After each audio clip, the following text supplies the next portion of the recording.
Estrés calórico, ¿cómo contrarrestarlo?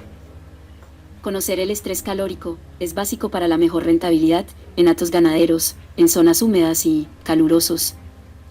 El principal paso es adecuar las instalaciones, brindar a los animales lugares para que puedan estar en la sombra, introducir sistemas de enfriamiento, aspersión, ventilación y aireación.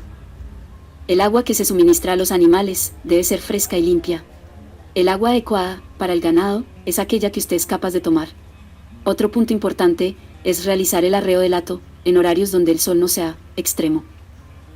Debemos entender que el estrés calórico es una combinación compleja de factores ambientales y metabólicos que obliga a los animales a sufrir adaptación que involucra cambios fisiológicos, metabólicos y de comportamiento, buscando conservar la temperatura corporal constante. Otro aspecto que ayuda en este tema es el horario de alimentación del ganado, ya que el mejor horario es en horas frescas, ya que al ganado no le gusta consumir el alimento caliente. Y si proporcionamos raciones mezcladas, estas tienden a calentarse cuando están a la intemperie.